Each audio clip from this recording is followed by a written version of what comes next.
You are listening to Making Sense with Alison Blackler.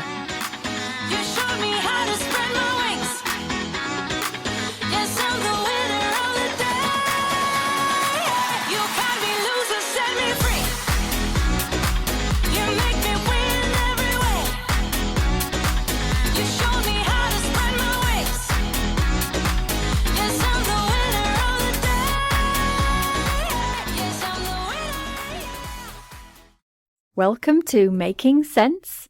We are here at Hamilton Square in the heart of Birkenhead in the studio, and I am delighted to say that I have a special guest in the studio, and you all know that I much prefer that than having me just here waffling on my own. So obviously we've got George here in production, but can I welcome Sarah White? Hi, Sarah. Hello. It's lovely to be here. Yeah, great. So as I say, I'm always loving having conversations with real people in the studio. And Sarah volunteered to come and just share some of her ideas, some of her own experiences. But firstly, Sarah, tell everyone a little bit more about you and your business. Okay, so thanks so much for having me in. So I'm Sarah White. I'm a personal branding and visibility mentor and brand photographer. So I'm all about helping people to get more confident about being themselves, being visible as they really are, because I think that's how we can make good relationships with people. That's how we can build those connections that we need to succeed. I love that. And I think it is so everything really, we talk about confidence, and yet it filters into absolutely everything that we do, doesn't it? Whether it's having photographs taken, whether it's, I would imagine, taking the photographs, whether you're producing something online, on your website, wherever you're doing anything, it's all about how you feel about yourself to be able to put it out there. Yeah, absolutely. And I think it's really about accepting who we really are as well, and not trying to be something that we're not comparing ourselves to everyone else, just kind of focusing on what's unique about us and letting people know that. I think so. And I think something that I would love to come back to in this conversation is that perfection thing, which I'm constantly talking to people about. And I would imagine in your field, it's so important for people to, as you say, be themselves and be okay with that. Because I suppose, you know, what's that saying? The camera never lies. You know, it's people have to get okay with that, don't they? Yeah, absolutely. And I think, you know, certainly on the photography side, there's a lot of people who say, you know, I need to lose weight first, or I need to get my hair done. And yes, you want to look the best version of yourself, but you need to be you. You need to be relatable. People don't actually want perfection. You know, when they're looking for somebody to work with, they want you to be relatable. They want to feel connected to you. I think it's important to say that, isn't it? And that's what this show and a lot of my work is about, is helping people just get over that bit so that they can get on with whatever it is they're trying to achieve and be okay with that and be happy. Yeah, absolutely. And I think a lot of it's to do with understanding ourselves better, because we don't actually spend time thinking about what is it about me that's special and makes me different, and, you know, what's led me to where I am now, and why am I so passionate about what I do. Yeah. And yet we spend so much time critiquing, complaining about ourselves. You know, we're not spending, like you say, that time feeling special, and I think that's what's so important. So going to be a great conversation. Hopefully it will resonate with people. We also, as ever, have some great tunes which we have chosen, so I think we'll get going. And Sarah, you've chosen the first one. Yeah. Do you want to introduce it? Okay, yeah, so I chose this song. It was actually the second song that we had at our wedding when we got our daughters up to dance with us, just because it's such a really happy, positive song, and it's Pharrell Williams, Happy. Brilliant. Permission to have a dance round. It might seem crazy what I'm about to say. Sunshine, she's here, you can take a break.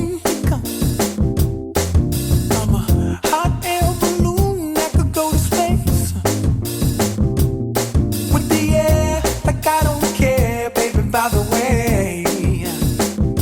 Because I'm happy. Clap along if you feel like a room without a roof. Because I'm happy. Clap along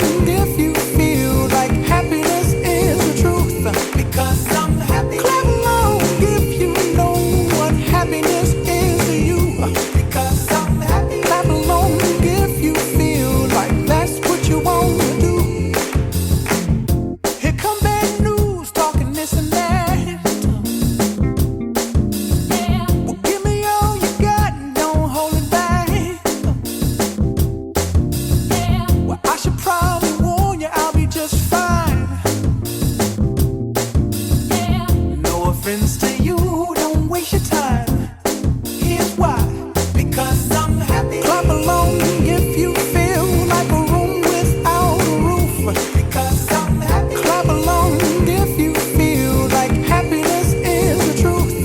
Because I'm happy. Clap along if you know what happiness is to you. Because I'm happy. Clap along if you feel like that's what you want to do. Hey, go. Bring me down. Can't none bring me down. Your love is too high. Bring me down. Can't none bring me down. I said, bring me down. Can't none bring me down. Your love is too high. Bring me down. Can't none bring me down. I said, because I'm happy. Clap along if you feel like a room without a roof. Because I'm happy. Clap along if you feel like happiness is the truth. Because I'm happy. Clap along if you know what happiness is to you. Because I'm happy. Clap along if you feel like that's what you want to do. Because I'm happy. Clap along if you feel like a room without a roof. Because I'm happy. Clap along if you feel like happiness is the truth. Because I'm happy. Clap along if you know what happiness is to you. Because I'm happy. Clap along if you feel like that's what you want to do. Hey, go.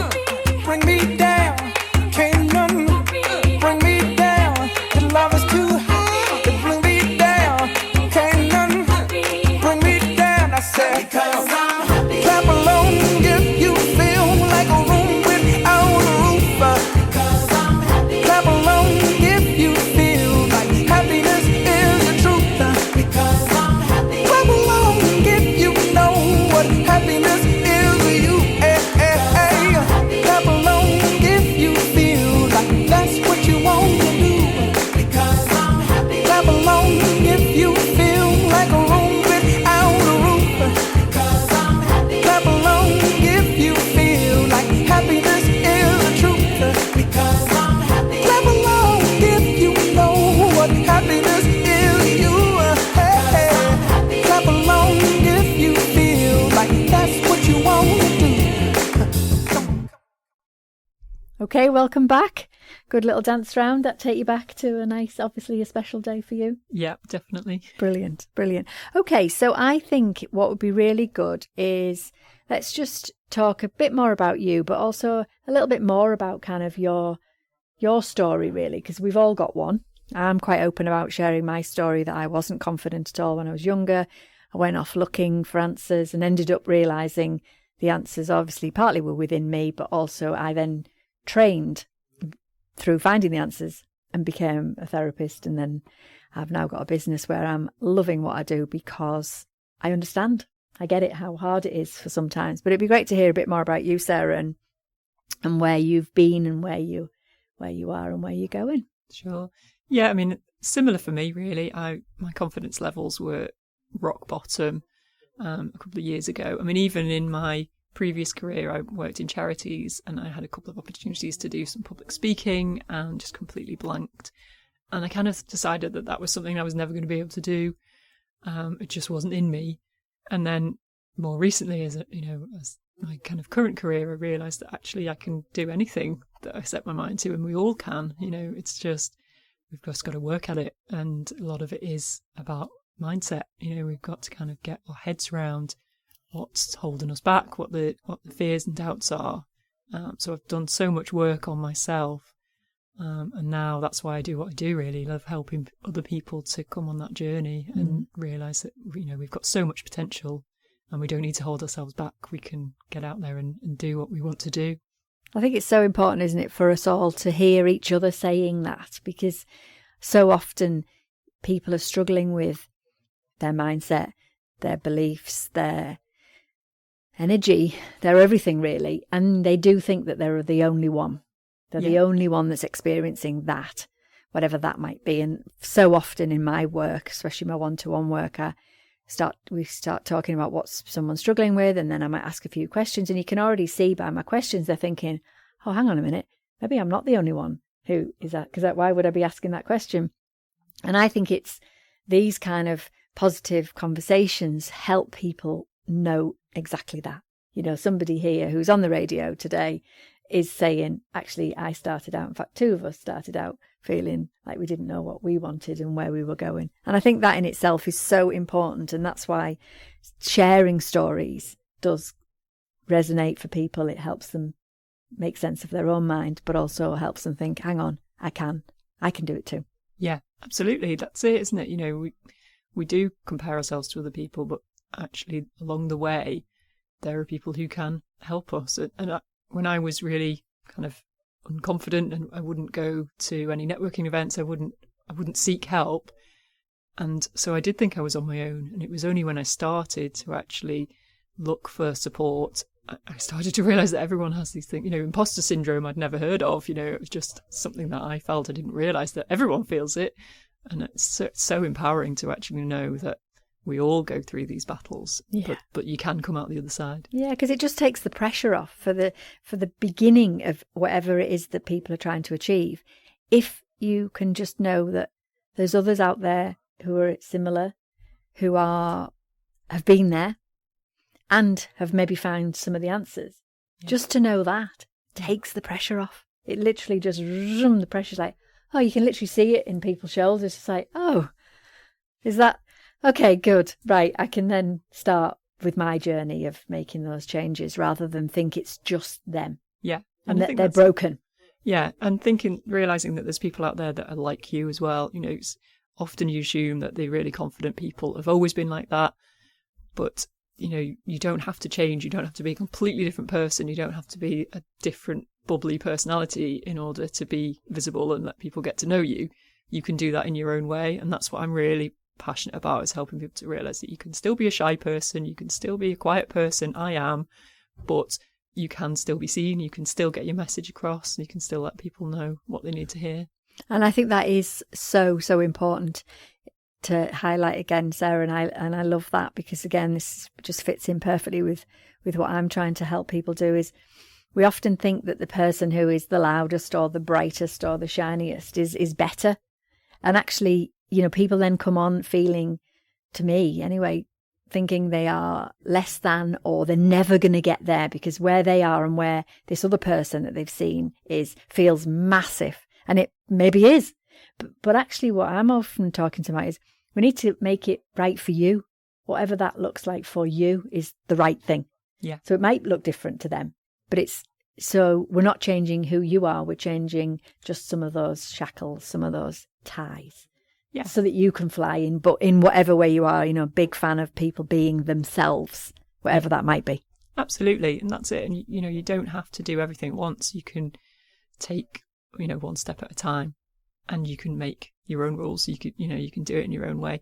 But equally, you don't want to be held back by fear. You know, I spent so long believing that I wasn't going to be able to do these things. And actually, I'm so much happier now knowing that I can, you know, and there's still things that scare me. I was daunted coming here today. I've not been in a studio situation before, but I pushed myself to come, because we could have done this in another way. We could have done it over Zoom, but I wanted to come and actually experience, you know, the face-to-face kind of interview situation, and it's, you know, it's a good feeling to know that I can push myself a little bit, and I'm still taking steps, but I'm trying to help other people and take them on that journey with me. Definitely. And I think, you know, hearing you say that, and I will have said that at the beginning of this journey for me on the radio, we are all putting ourselves out of our comfort zone. So those of us that might look on the outside like we are got it all going on, we will still be doing things that are just that next step. And I always think when you feel a bit nervous and a bit unsure,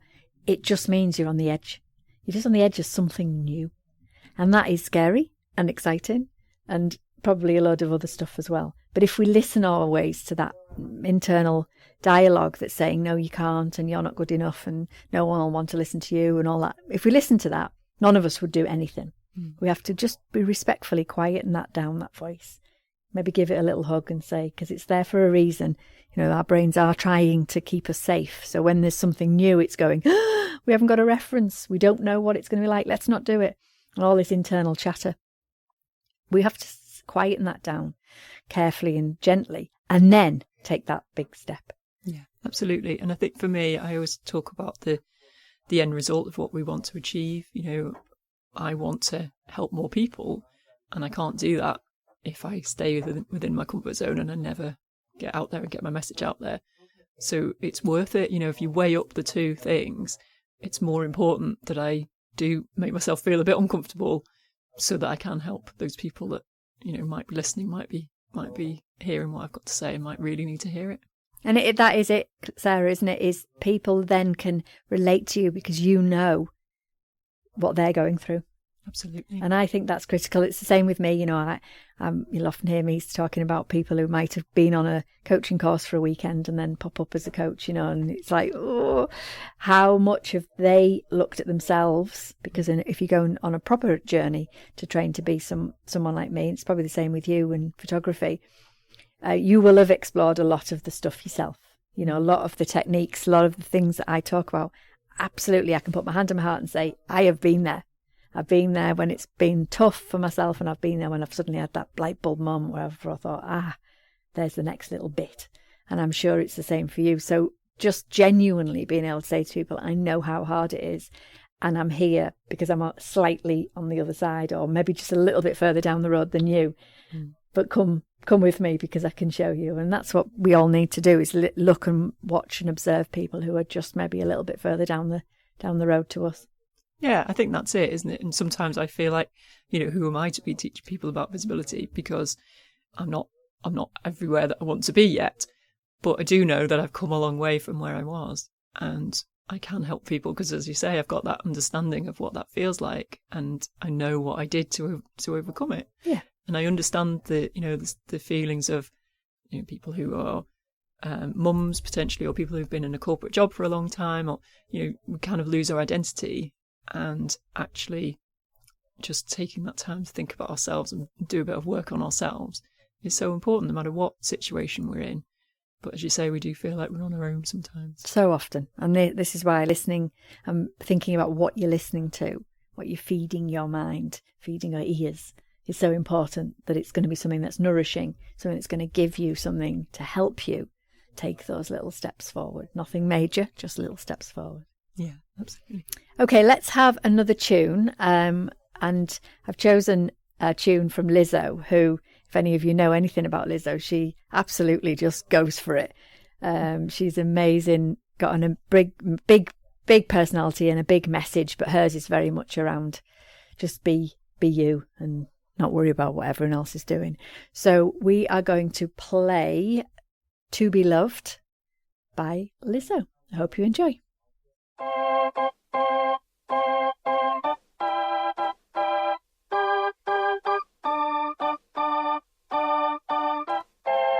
Girl, I'm about to have a panic attack. I did the work, it didn't work. That truth, it hurts. It hurts.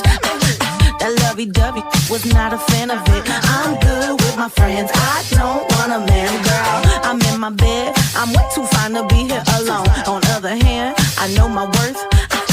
And now he calling me, why do I feel like this? What's happened to me? Oh, oh, oh.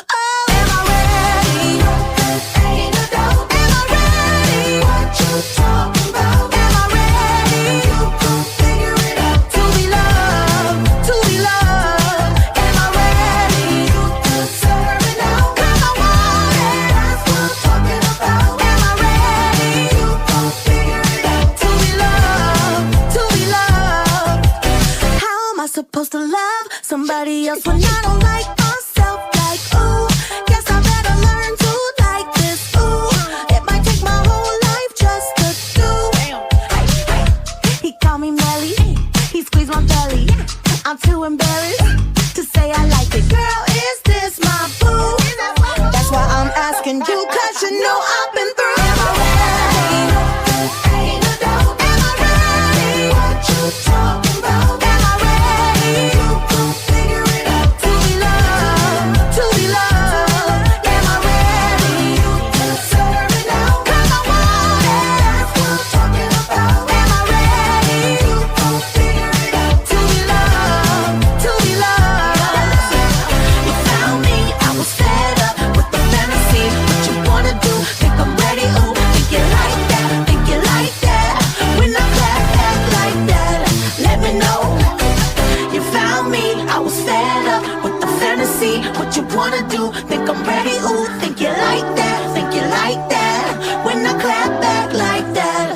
me know. Am I ready?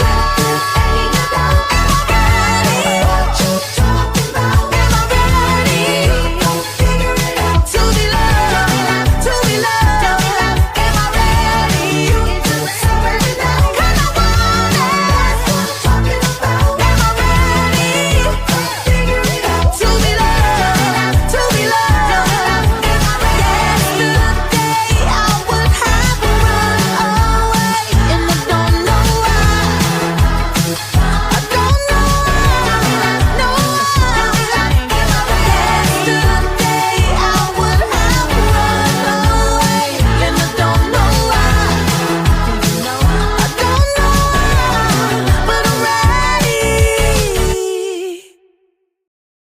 Welcome back. I love that tune. It's a real get you moving type of tune. And we play that sometimes at my boot camp, which is a really good space to get into. Anyway, let's have a little chat now about perfection, because I work with so many people who are aiming for perfection. And I feel sure that your line of work and visibility, and when people are questioning, is it good enough? Is it right? Can I put it out there? What do you need to do? George and I are currently working on our website. And, you know, there's always going to be something you could do better. But actually, when do you hit that point where you just say, that's good enough? And I just wondered what your experience was, or what your clients say to you, or what people that you know Sure. say. I mean, that's one of the things that's really changed for me over the last few years, is that I've realised that you just have to go for it and have a go. And it doesn't matter if it's not perfect. Nobody that matters is going to be judging you on what you put out there. You know, there might be some people who do, but who cares what they think? They're not, you know. And that's one of the things that holds a lot of people back that I speak to, is actually the fear of being judged. But it's being judged by people that they know, you know, people they went to school with, people that they've, you know, had kind of a past with, sometimes their families. But they're not the people that we're trying to help. They're not the people that we need to reach. So it doesn't really matter what those people think. And so, yeah, in terms of perfectionism, you know, nobody wants perfect, actually. People want relatable. People want to see you being real, being you. And that's how they build that connection with you. That's how they know that you're the right person for them. So just getting on and doing it, getting stuff done, and worry about the details later. I think that's so important. And I think when we think about how we measure ourselves, and feedback and perfectionism and all imposter syndrome, all the bits and pieces that we've talked about already, I hear so many people who are hung up, as you say, Sarah, by a comment from someone from the past, someone that maybe isn't quite the supporter and cheerleader that we're looking for. And yet people pay so much attention to what they've got to say. And one of my stretches and one of my own personal realizations was, if I don't rate this person particularly well myself, if I don't think much of them, why am I even interested in what they think about me? And actually, if you can take that as a strategy and just think, okay, that person has said X about me, they said they didn't like my picture, or they said they didn't like this, or whatever, they made some unhelpful comment, but you don't really think that much of them anyway. Let's just not even worry about what they've got to say, because why would we be interested? If somebody who is a cheerleader has got something that's maybe a little bit of feedback, or something that's a stretch, then maybe we could definitely pay attention to what they've got to say, because that might be something that's a gem. Yeah, that's it, isn't it? And I think it's being more confident about our own opinion as well, actually, and thinking, well, you know, I know that this is what I need to be doing. You might not like it. I mean, because sometimes it's people who are really close to us, you know, our partner or our parents, or, you know, and they make comments because they're trying to protect us, or because they just don't understand. But they're not the people that we're trying to reach, as I say. And, you know, we've got to kind of believe in ourselves a bit more as well. And yeah, not be completely blind to any criticism, but have some kind of self-belief that we know what we're doing. I think another thing that I hear people say, and you know, can resonate for myself in the past, is when somebody has a comment, maybe not such a helpful comment, and maybe they maybe are a family member or someone, there's often something in in their fear. So they can't imagine themselves doing the thing that you're about to do, as opposed to it actually being about you. Yeah, absolutely. Yeah, I think that happens a lot. They, they don't understand what we want to do. It doesn't feel comfortable for them. But that's okay, because we're not asking them to do it. Exactly. But people get so tied up in that, don't they? In that reality of some people are saying, oh, you can't do that. You can't possibly do that. Hang on a minute. It's not you that's doing it. It's me. Yeah. But people then listen, and then they doubt themselves, and then they start holding themselves back. Yeah, it is. It's a real difficult thing to deal with when people are kind of negative around us or just overprotective. And that does take some kind of self-confidence to believe, and self-belief to know that we are on the right track and this is what we need to do. Definitely. And I think that in itself is a thing to manage. I do work with lots of people who have got conflict within families, parents, relationships and things, and they are trying to do what's right for them, but they've got this sort of something hanging around that's, like you say, probably quite positive, probably quite protective, but not helpful. And I think one of the things that I think is really important is that we don't become defined by their view or their take on things, because ultimately, we've got to map out our own path. Yeah. And I think, as I said before, it's about thinking about the end result as well. If we're trying to help in some way, we're trying to do something worthwhile, then we're thinking about the people that we're trying to help and whether it's the right thing for them as well, not just for us and our family. We've got to kind of think about the end result, the ultimate goal of what we're trying to do. Yeah, definitely. And I think that is, again, brings a great point that I hear a lot of people talking about not being sure about the end goal. And while that's okay, we ultimately have to have some level of direction, something that we're doing. I'm often saying, what's your one small thing that you can do today towards that bigger goal? Yeah. Because you can be overwhelmed by how many things you need to do or want to do or should be doing. Doing little speech in the air there. How many things you ought to be doing, but actually you have to do them in some sort of chunk, sizable ways. And I know myself, you can get a bit overwhelmed with how many things we're trying to achieve at once, and then give yourself a bit of a break, give yourself a little talking to. I usually get on a call with George and we reschedule our plans, and then we're back on track again, and we can start being productive. Because again, I see so many people get almost blocked, held back by this idea that there's so much to do, they almost become paralysed. Yeah, absolutely. I think I need a George in my life as well. We all say everyone needs a George. But yeah, I mean, that's it. I think we do need to be in touch with what our ultimate goal is, and it doesn't have to be, hugely specific, but we need to know who we're trying to help, what difference we're trying to make. But then, we do need to be more specific about actually what's achievable for us, because sometimes that goal might involve lots of other people coming together and working together. But we need to think about what we can do and what's going to have the most impact. Yeah, definitely. And it is, I'm always saying, it's a bit like a jigsaw. Your big goal, you might want to set up a business, or you might want to get a new job or get married, or whatever your big goal is. Combination, it might just be life. And that's a bit like a jigsaw. And there's lots of pieces. And how do we do a jigsaw? One piece at a time. Absolutely. And I think the other helpful thing is to think about actually what's going to make us happy. Because, for me, that's following our gut, really thinking about what we want to do. Because that's usually what's going to make us the most happy. Yeah. And there are people out there who are definitely in jobs or relationships or friendships even, which actually aren't making them happy. And, my hope would always be that somehow they will find a way to get away from that, whatever that thing is. Because from there, it might feel scary to leave a job, it might feel scary to leave a relationship, but ultimately getting something that's right for you, if more people could do that, things would probably be a better place. Absolutely. Because I know for me, when I was working in the NHS, I loved working in the NHS. I did 24 years, probably 20 years. I was really happy with the work. And then the last few years it just became very difficult for me to stay where I was. And it was as if I was being kind of shoved along to do something for myself. Yeah, and that's it. And that's, part of my journey has been that kind of thing as well. I was a family photographer before I started working with business owners, and it was a lovely thing to do. And the reason I was doing it was to be flexible around my kids, but I wasn't getting that sense of satisfaction that I was getting when I worked in charities before.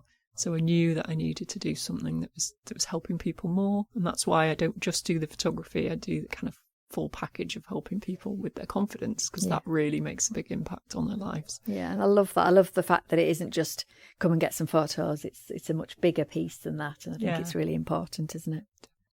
Okay, so I think it's time for us to have another little tune. So we have chosen Lewis Capaldi, Someone You Loved. I think this is a fabulous tune, so I hope you enjoy it.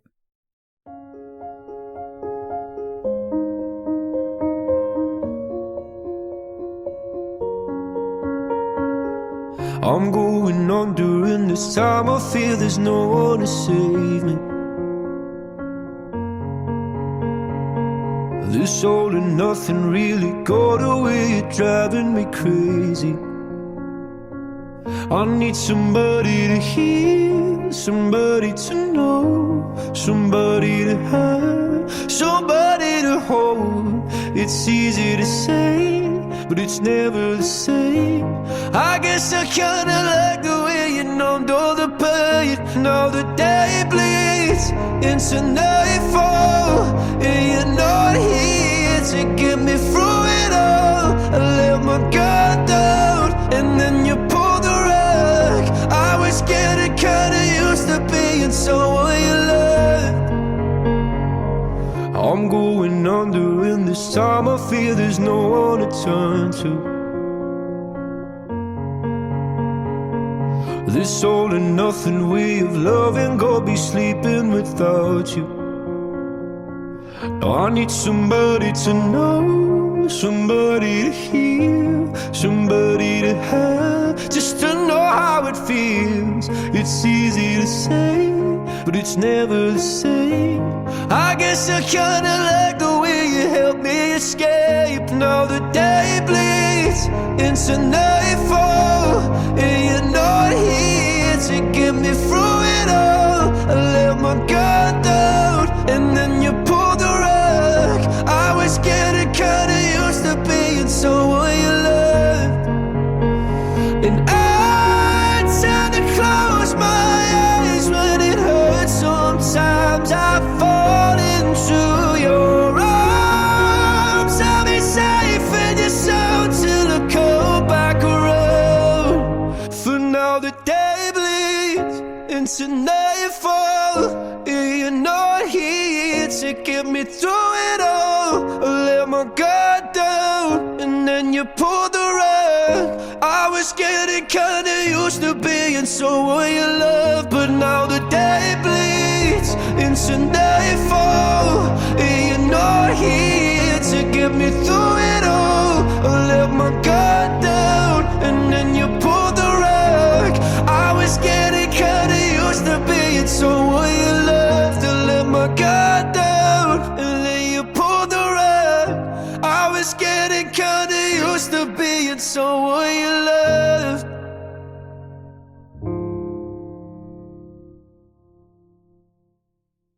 Welcome back. Do you like Lewis Capaldi? That's lovely, yeah. He's an interesting guy, isn't he? I remember hearing him for a long time before I saw him. And I was like, wow, I wouldn't have put that voice to just the way he is. He's quite kind of just himself. I saw him on Graham Norton, and he was just dead relaxed, chilled, quite casual clothing, just not really interested in like anything other than his music, really. Yeah, which is great, isn't it? He's quite refreshing. Yeah, I think so. I think just that idea of just being totally himself. He talks about he's quite neurodiverse. He talks about that. He just talks about that. Yeah. He's probably, I think he even says himself, he's probably a bit of a nightmare to be around, because he forgets everything, and he's late for everything, and he's just that's it. And it's not that he's being arrogant. He's just saying, I can't be all this creative stuff and not. Which is brilliant. It's a great role model for anyone else who is kind of similar. I really think so, yeah. He really doesn't take himself too seriously. and yet he's a very serious musician. He's fabulous in what he's doing, and I think it's really important.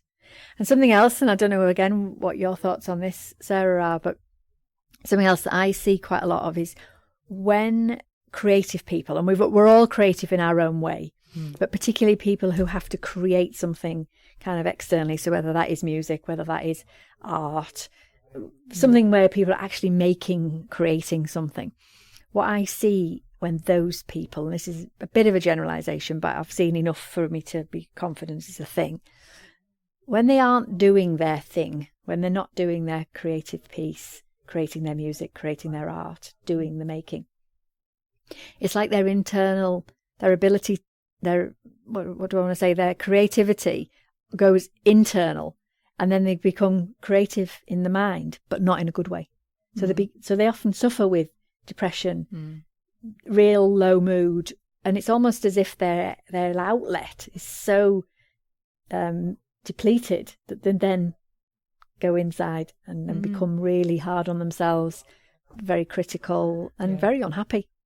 Yeah, I think being creative is it's a roller coaster. It's quite an emotional thing. You're putting yourself out there, putting your kind of emotions outside of your body, and you do worry about being judged. And I know certainly when I've edited a gallery of images, when I send them off, I'm sitting waiting for a response to make sure that they're happy with them. It's kind of getting that validation is quite important, which is, it shouldn't be, because I know that I've done good work, but you just never quite know how people will react. Of course, yeah. So I think it is. And I'm a big fan of reframing sort of vulnerability. So, while you're sitting waiting for feedback as to whether they like them or not, you feel vulnerable. You feel like, oh, am I going to be judged? Are they going to be unhappy with me? Again, as humans, we don't like it when someone is unhappy with us. It's an innate desire to be liked and in the troop.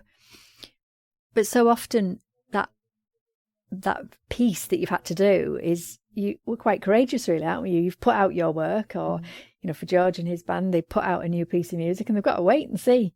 And in that waiting, it's a bit like, oh, is it going to be okay? I can remember that with my books. I remember the first time I shared even the first sort of manuscript with somebody, I was like, oh my God, they're going to say but that's not a book. What are they going to say? But you have to be courageous to put the thing out there in the first place, no matter what it is. It doesn't have to be a book. It can just be a post on a social, or if you're a business, or just doing something. You've got to be brave to put it out there in the first place. Definitely. Which is vulnerability, but actually it's not. It's courage. Yeah. Yeah, and I think that's one of the hardest things to kind of learn, is that not everyone will like everything we do, but that's okay. And it's really hard to accept sometimes that we might get criticised, and that's one of the reasons that people put up these kind of fronts and they're not themselves, because they want to please as many people as possible. But actually, we don't really connect with anyone if we do that. We don't get our creativity and our personality and our uniqueness across. So it's kind of having to accept that, okay, not everyone's going to like me, but it's okay. Isn't it funny, though, that we are quite obsessed with that? And you're right, people unconsciously are thinking that, whatever they create has to be liked by everyone, otherwise they failed. But actually, when we stop and think, we don't like everything. Yeah. So why would everyone else? Exactly. That's the uniqueness of us all, isn't it? We can all like different things, different, music, food, types of holidays, cars, you name it. We all have our different choices. So how can we expect everyone to like what we want? And but it's interesting how unconsciously it's like we put stuff out for that, and actually that's not really the goal, is it? No, that's it. And I think the more we get to know ourselves and get to understand, it's about the right people liking what we do, isn't it? For your books, some people they won't be right for, but the people that need to read it hopefully will absolutely love them, and that's who you've written it for. 100%. It's not for everyone. No, I mean, I'm often saying that about what I do. What I do isn't just because it's about the mind, and everyone's got a mind. Everyone's at a different point in their development or their understanding of their own mind. So hitting it from a different perspective is important. But I think it's interesting, isn't it? Often people will say thoughts to me. They'll tell me what they're thinking. So they're thinking that people won't like them, or they're thinking that they're not going to be, their stuff's not going to be liked. But when you actually say to them, well, what about you? The other way around, what or if they're worrying what somebody else is thinking, ask them that question. Well, what are you thinking? If someone says no to you, for example, what do you think of them? Do you think bad, or do you think, oh, they're good at managing their time? And usually it's the latter. Oh, right. Okay. So how come that's different for you then? How come you think that everyone's going to say, oh, you're a terrible person for saying, no, I can't do that today? And it's so interesting how the brain does do that. It's a different rule almost for that person, for these people. And yet for you, you're stuck with this rigid thinking that it has to be this way.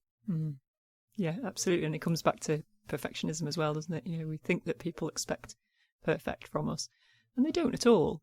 And, if somebody's doing a video, people aren't sitting there waiting for you to trip up. They're actually egging you on, and they're encouraging, there might be the odd horrible person out there who doesn't want you to do well, but they don't matter.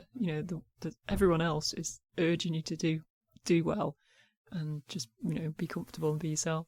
Exactly. And that's the same for anybody stretching. My next few stretches are to do a much more public speaking, which I know is the same for you, Sarah.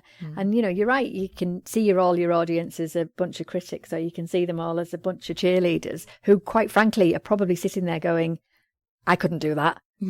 That's very true. Let's not forget. So usually people aren't sitting there wanting to judge you. They're sitting there thinking about themselves, because that's what the human brain does.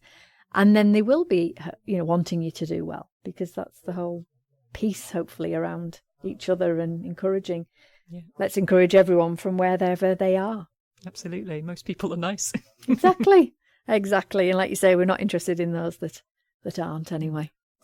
So tell everyone a little bit about some of the things that you have on offer, because I know you've got some new things coming. So let's hear about them. Yeah, sure. So kind of as I've mentioned, I realised that people don't just need photography, they need more than that. And some people don't need the photography yet, or, for whatever reason, but they do need the work that I do with people around the confidence, their understanding themselves. So I run free events online around Be the Face of Your Brand, about helping people to get more confident about being visible as themselves. So I've got a free event running at the moment.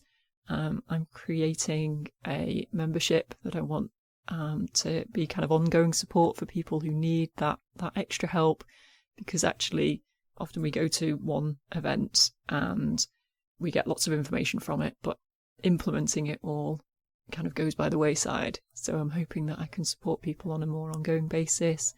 I can work with people one-to-one if they need more help as well. Nice. And that is definitely, I think, a model that I'm seeing more and more useful.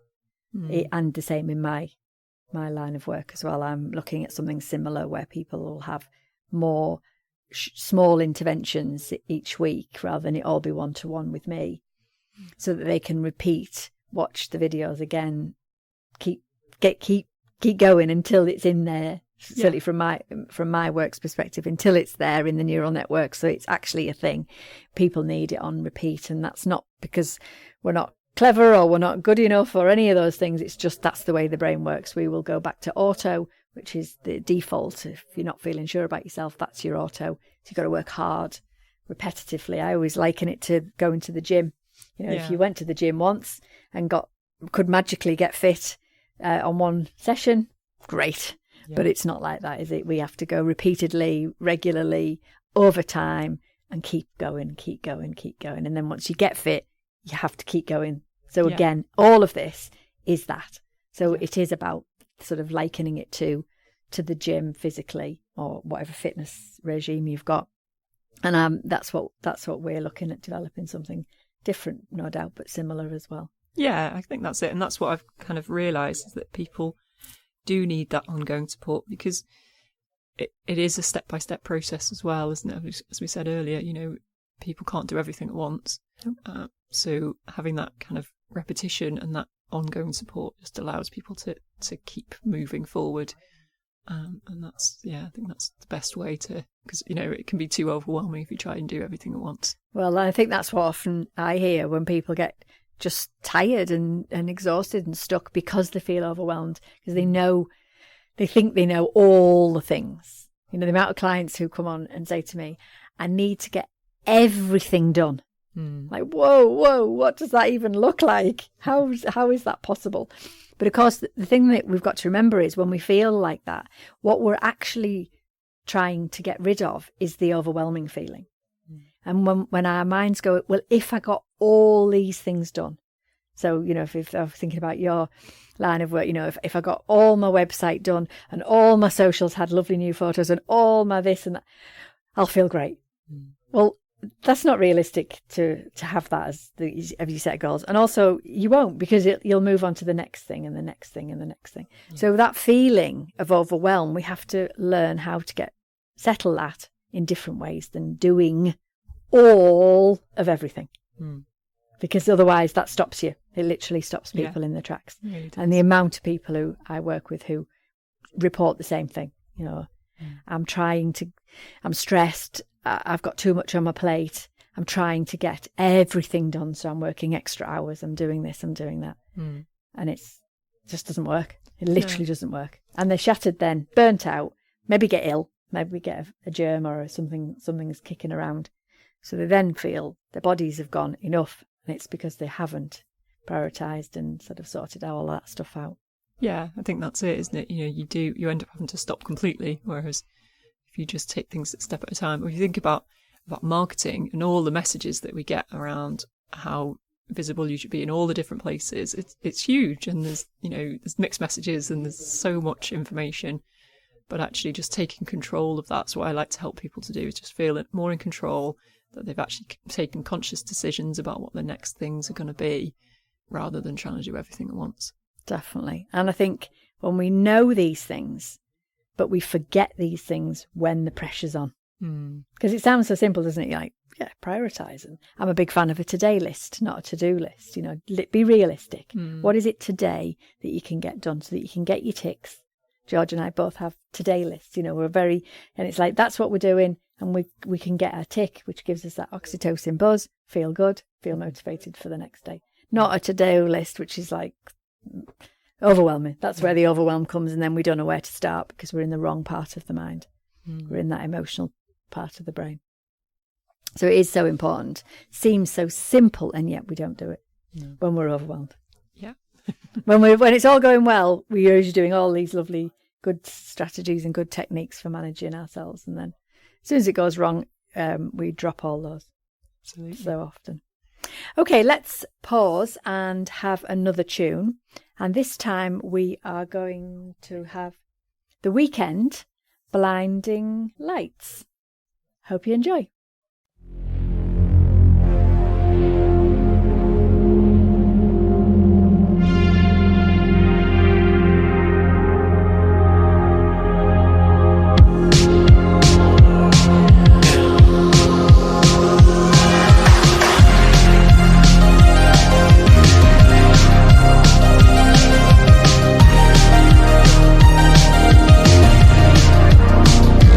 I've been trying to call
sleeping till I feel your touch.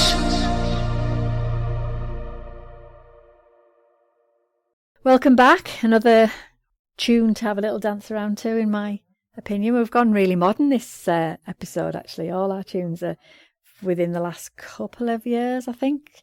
Apart from, I suppose, Pharrell Williams was a little while ago, but sometimes we go back and we do a bit of 80s and a bit of 90s, so depends. But yeah, all up to date this time. Okay, so something I think would be nice for us to talk about, again, which I think is helpful for people to hear, is the challenge that some people face around having photographs taken, just per se. You know, there's people in families, aren't they, that they just would always be the one with the camera rather than be on the other side, and how that holds you back, but also, you know, what might that be like for people?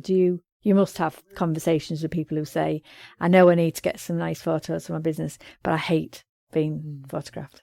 Yeah, I mean, practically everyone says that they don't like being photographed. It's not... We are all in this together. Yeah, it's very unusual for someone to actually say... I did speak to one person once who said, yeah, I really like being photographed. And I thought that was quite bizarre. But yeah, I mean, it is... And I think particularly women, we are really, you know, very self-conscious. And I think the key thing is that, you know, it comes back to perfectionism as well, really. You know, people aren't judging us by what we look like. We need to come across as who we are. And so actually getting in front of the camera, even in our family life, you know, we don't want to there to not be any images of us. You know, when we're gone, we want people to see us. And it frustrates me that in my family, my husband never takes pictures because I always take the pictures. And actually, I'd love some pictures of me with my kids. So occasionally I make him take some. But, you know, it is important that we are seen. And it's not about what we look like, but it's just about being visible. And a lot of people use really outdated images as well that you know, don't actually look like them anymore. Mm-hmm. And that doesn't really do us any favors, because when we then meet people, if we look completely different, it's not particularly helpful. And so we have to get over ourselves a little bit. And when we look at our images, we hone in on the bits of ourselves that we don't like, but nobody else is doing that. No. You know, they're looking at the overall picture. Whereas for me, it's my nose. I always look at my nose in pictures, or my stomach, you know, and it's a personal thing, but it's another one of those things that we have to get past if we want to let people see us. And the more we do it, the more, you know, the more videos we do, the more we get seen, the easier it gets. I've seen quite a few people who've literally had lots of, you know, we're just talking about people putting stuff on socials, lots of pictures, but not of them. And then there's a breakthrough and they suddenly either have been bullied into it or somebody's told them they've got to or something, I don't know, but then they suddenly start doing it, and of course everyone's really complimentary, really like encouraging. Yeah, well done, you know, they know it's been a big thing, and then suddenly it's like, oh, that, and of course from a brain perspective, there's the feedback that you were waiting for, that somebody's going to say, that's good. Yeah. Well done for being on the other side of the camera. Yeah. Instead of taking it. Somebody, in fact, I'm happy to mention her because it's a little business down in New Ferry called Anchor Haven. And we've done a few workshops down there. And Julia did loads of videos. She was dead good doing lives with all her shop, all her beautiful crystals and gorgeous things, and would never be in front of the camera. And now she's overcome that. And she's just pointing herself and she's chatting away about what she's got coming up in the shop and blah, blah, blah. And it's just people are engaged 10 times more in her stuff. Yeah, that's it. And, you know, when people do use stock images of other people, it's obvious, you know, and it doesn't connect. There's actually studies that show that people don't even really notice those pictures because they just kind of switch off to it. Whereas if it's you and, you know, it's you having fun or it's you doing what you do, people do notice it. It really does grab people's attention. And it, you know, it gets so much of your personality across. I'm not just talking about headshots, you know, they're images that really do show what you're all about. Yeah. I think it's so important, isn't it? And all of this is just, as we said at the beginning, it is how you see this thing. It's how big you make it. It's, you know, so often we do things in our minds that because our mind hasn't got a reference, so if it's something new, it hasn't got a reference, it then makes it up into this huge, massive task. And of course, how many times do I hear people say, after they've done something that they were dreading, they did it and it was okay. Like, oh, all that energy that you've wasted, building it up to be a big thing. We still need a little bit of that, I think, to make us kind of work hard and to be conscious. I think that we're never going to get away from none, but just sometimes to find a way to just go for it. Yeah, absolutely. And when I work with my clients, we have fun on the shoots. People really dread the day, but actually it's good fun, and that comes across in the images then as well. Definitely. And I think then, like you say, that authenticity, that being yourself, will then come through in the camera. But I guess that's the same in anything in life. I'm often talking to businesses and some of the groups I work in, that when we are able to be ourselves, I work in prisons and trying to encourage the guys to just be themselves rather than, with all this sort of bravado and falseness that's just it's just so easy to spot. But they almost think they have to do that. And certainly if any of them have been in prison, they almost have to do that to survive. But actually, even when we work in the prisons, just helping them see that maybe you don't. And then they're like, oh, maybe you could just be a bit more genuine and a bit more relaxed. And it changes their outcomes. Yeah, that's it. It's feeling free to be who you are. Definitely. It's really empowering. Yeah, definitely. Okay, lovely. So tell everyone where they can find you. Okay, so I'm on all the social media, really. Sarah White Branding, on Facebook, Instagram, LinkedIn. And my Facebook group is called Be the Face of Your Brand. Nice. And that's running at the moment, isn't it? Yeah, so that you've got free event. Did you say your little challenge at the moment? Yeah, that's called that. So I think if people are listening to this in the week of the 24th of April, then you could jump on it. Yeah, come on board. It's just going to be a really nice community, all supporting each other. Definitely. I think we might get on it, George. Might learn some stuff. Fantastic. Okay, so we have come to the end of this show. I want to thank Sarah so much for coming in. Thank you. I've really enjoyed it. Oh, good. It's great. And as Sarah did say earlier, it was a big step coming into a studio, even though it's only quite a small room. But well done for doing it and just relaxing, and it's just like chatting, isn't it? Yeah, no, it's been brilliant. Great experience. Thank you. Oh, you're welcome. So yeah, thank you so much. Thank you to George as ever for producing the show. Thank you to Wirral Wave for this opportunity. But most importantly, thank you to you for listening in. Be kind to yourself. Bye for now.